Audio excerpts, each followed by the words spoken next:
10:36 de la mañana y mientras Rochi toca el piano, miren qué bien que toca, chicos, que cómo suena, impresionante, una cosa. Ahí mientras se mastica una pepa, ¿no? Una pepa, un bizcochito. Un bizcochito.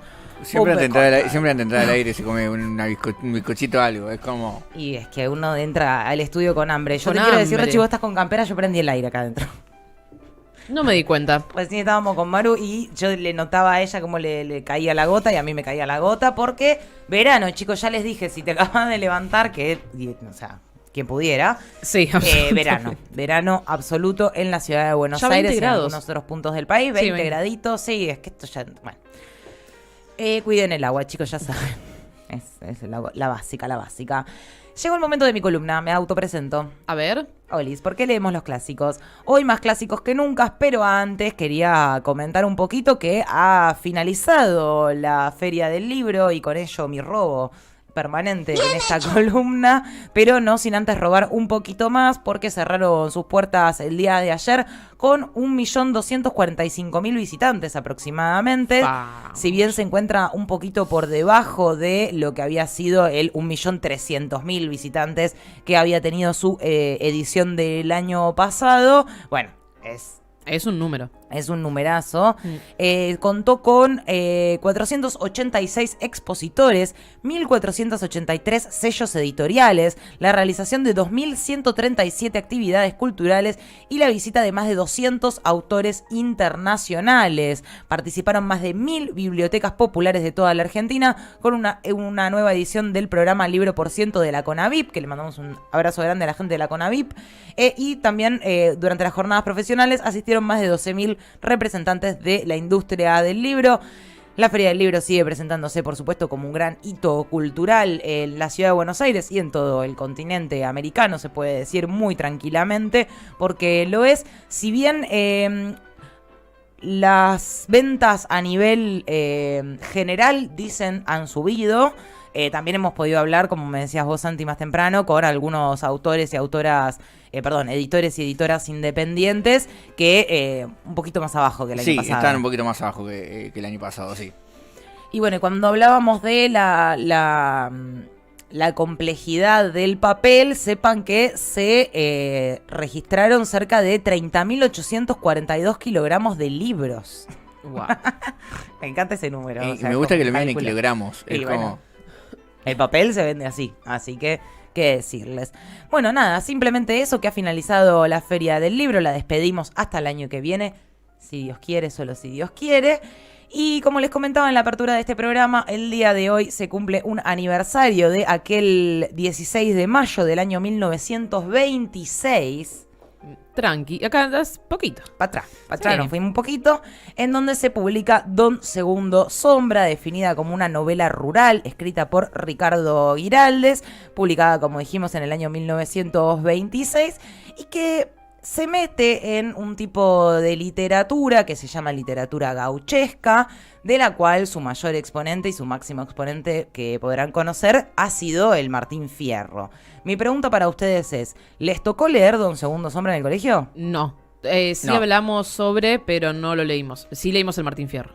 Hablaron sobre, pero no lo han leído. No me acuerdo nada, igual, ¿eh? Es que me viene bárbaro esta columna de Don Segundo Sombra porque... Ni del Martín Fierro ni de Don Segundo. No, de Martín Fierro, un viejo loco, qué sé yo. No, al revés. Bueno, no sé. Bueno, puede ser. Santi, usted Don Segundo te tiene que haber tocado. No leí. Tuve dos muy malas profesoras de literatura. Muy malas. Yo tuve muy buenas. ¿Pero qué te dijimos? Que no fuimos al ILSE nosotros. Claro. Y se nota mucho. No se me calman, che, que no hace falta, porque Don Segundo Sombra empieza a formar parte, digamos, de lo que es el canon que se estudia en los colegios secundarios como un exponente de literatura gauchesca, pero yo lo que les quería comentar es que no es más que un intento de revivir el género en algún punto. Pensemos que el primer libro que pertenece, o cuando se inaugura un poco esta situación, estamos hablando del año 1818. Uf. Sí, nos fuimos un poquito para atrás. Sí.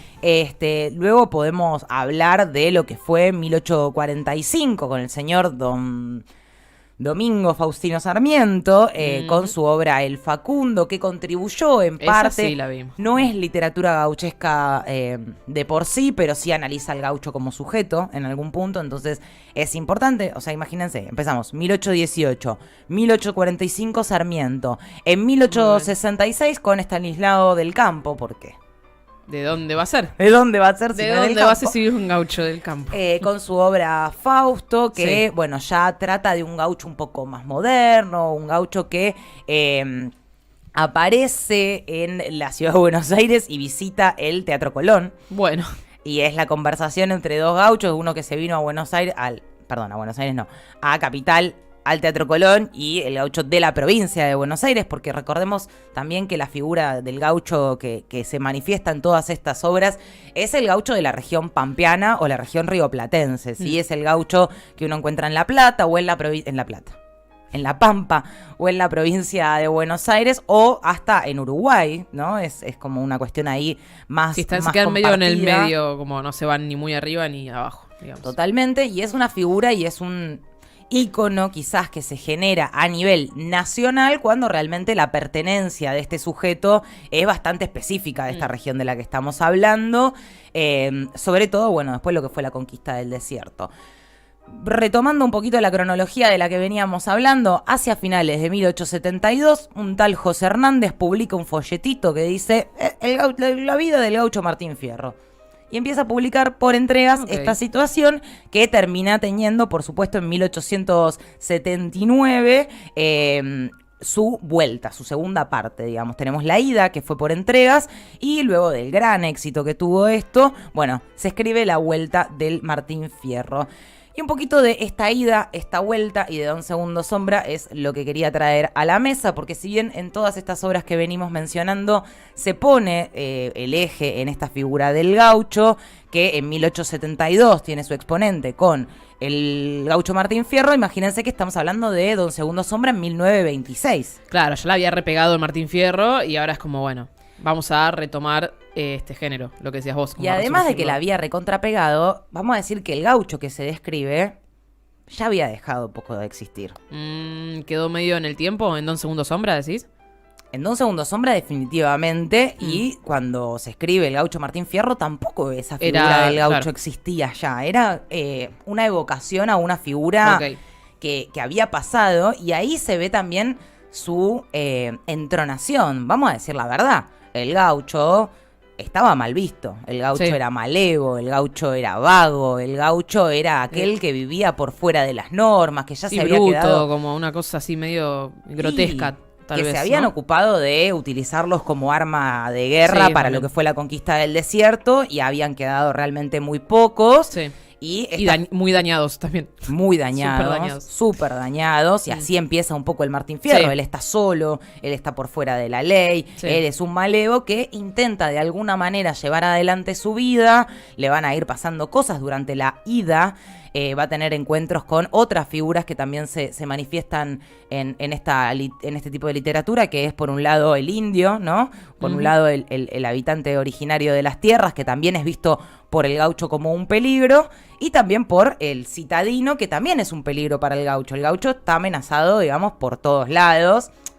Obviamente desde la visión de la que lo estamos diciendo. Obvio. ¿No? Digamos, el indio no es... Estas son palabras agustinas. El indio no es como se lo describe necesariamente en el Martín Fierro, si bien a la ida hay algún tipo de reivindicación o de una vista no tan negativa de lo que podría ser el indio, sí a la vuelta, en esa segunda parte del Martín Fierro, empieza a haber una reconciliación de este gaucho con la figura citadina, con las figuras de autoridad, y por supuesto una degradación del resto de los personajes, del indio, que sí ya es visto como el enemigo absoluto y no tanto quizás el que imponía el orden y las normas en la sociedad, que también el gaucho antes lo tenía como enemigo, y ahora Martín Fierro...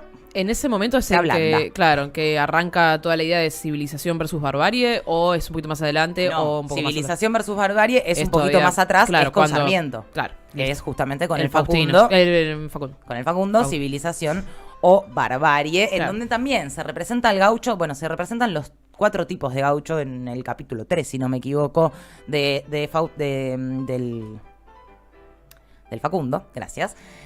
Y también es representado como el gaucho, bueno, el gaucho que sabe marcar los caminos, el gaucho que sabe criar al ganado. Después queda como más marginal el gaucho, lo que decías vos. Como es que el gaucho era una figura claro. marginal, pero lo que te quiero decir es que todas estas obras lo que intentan es como reivindicar y armar una figura entronizada del gaucho que no era la figura que nosotros teníamos. Y si ya llegamos a Don Segundo Sombra, 1926, ya el gaucho lejos y hace tiempo había quedado, y justamente ahí es donde aparece esta sombra, ¿no? Porque no se llama así de la nada. Don Segundo Sombra, ¿quién es? Es un gaucho que conoce a su ahijado, que es de la ciudad y va hacia el campo y se conocen ahí. Y Don Segundo Sombra es permanentemente narrado como justamente eso, una sombra. El gaucho ya no existe en nuestras tierras y lo único que podemos encontrar es una sombra de lo que fue. Ok. Y a su vez de que encontramos una sombra de lo que fue, esa sombra por supuesto está idealizada. Y nuevamente, el gaucho es la manifestación del trabajador, el gaucho es la manifestación de los valores, es del hombre valiente, del hombre... Que todo eso se perdió. Peleador, que se perdió en nuestra sociedad y tan solo nos queda la sombra de los grandes hombres que fueron los gauchos. Bien. Cuando en sus momentos los cagaron matando y torturando de formas inimaginables porque...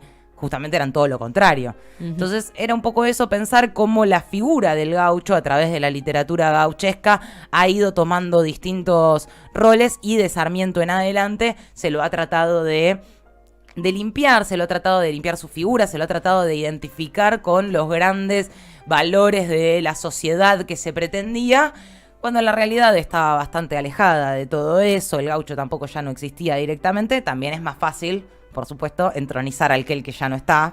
Sí, bueno, es un muy buen punto. ¿No? Siempre endiosamos lo que se perdió, lo que no está más, lo que es incomprobable en algún punto. No se habla mal de los muertos tampoco.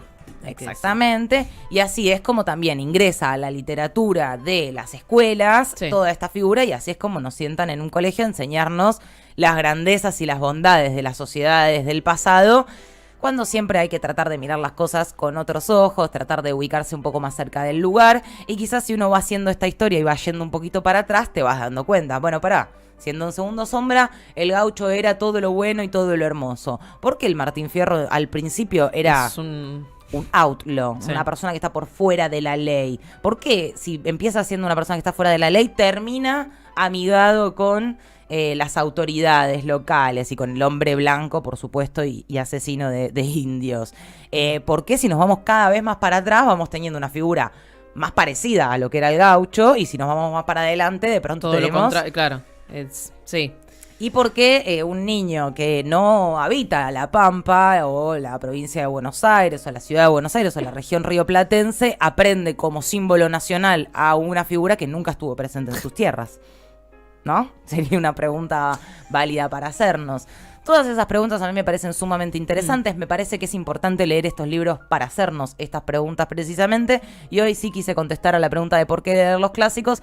Porque nos enseña que la historia la escriben los que ganan. Porque nos enseña que no todo aquello que nos dicen que es bello y hermoso siempre lo fue. Y es importante conocer las raíces de nuestra historia y de nuestro país. Y los clásicos y la literatura es una gran forma de hacerlo y de aproximarse. ¿Y por qué nos hicieron leer los clásicos? ¿Y por qué nos dicen? No renieguen tanto. El tema es que si a uno le dan Don Segundo Sombra y le explican un poquito esta jugada... Bueno, claro, pero ya me hubiese gustado tenerte de profe de literatura. Tuve buenas profes igual de literatura, no me puedo quejar. Pero muy escuela Sarmiento, muy como en ese sentido. Obviamente. Y bueno, es que también es difícil, porque uno se sienta cuando... No sé, a mí me toca enseñar el Facundo. Claro. Y yo no paro de decir que me parece una genialidad.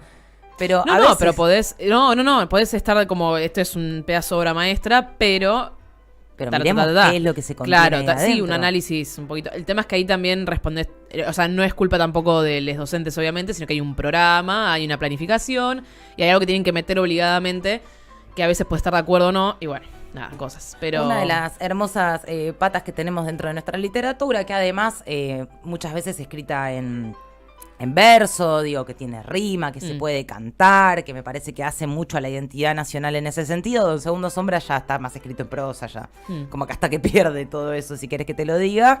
Y bueno, yo tengo muchas ganas de seguir hablando del Martín Fierro, así que esta es una introducción. Es tu Fito Páez de Santi, Fito ¿no? Páez. Es el Fito Páez de Agus. Pero históricamente, sí. El Martín Fierro y el Facundo, como las dos. No puedo, no puedo abandonar. Pero es que, chicos, lo lindo que escribía Sarmiento. Pero me sirve un montón igual que hagas ese desglose y que lo analicemos y lo expliques, porque gente como yo que no recuerdo, o sea, recuerdo a Martín Fierro como algo re complejo, que era como un embole, bla, bla, bla. Es como bonito retomar eso y como entender un poco que es también nuestra literatura. Bueno, para la semana que viene miran en YouTube, que creo que todavía están subidos los videos de Feynman. Sí, no hace falta ni aclarar, ¿no? Creo. Sobre Feynman, que Dios lo tenga en la gloria. Ayer vi un meme muy gracioso de que un niño tenía que poner una foto de un auto y de una abuela y recortó una foto de Feynman para la abuela. Y lo puso. Se miran esos videitos, aprenden algunas cosas. Y para la clase que viene vamos a seguir hablando. No sé si exactamente la columna que viene, pero vamos a seguir hablando del Martín Fierro. Vamos a hablar de Cruz, que es como su personaje compañero, que lo acompaña durante la ida, ya durante la vuelta. Spoiler alert, Cruz se caga muriendo. No me la conté. Tenemos para hablar también, no sé, a Borges inventando un nuevo final para Martín Fierro. ¿Por qué Borges hace un final distinto al Martín Fierro que el Martín Fierro tiene? Pesado. Porque, bueno, también otra de las cosas que hace Borges es inventarle la biografía a Cruz, al compañero Excelente.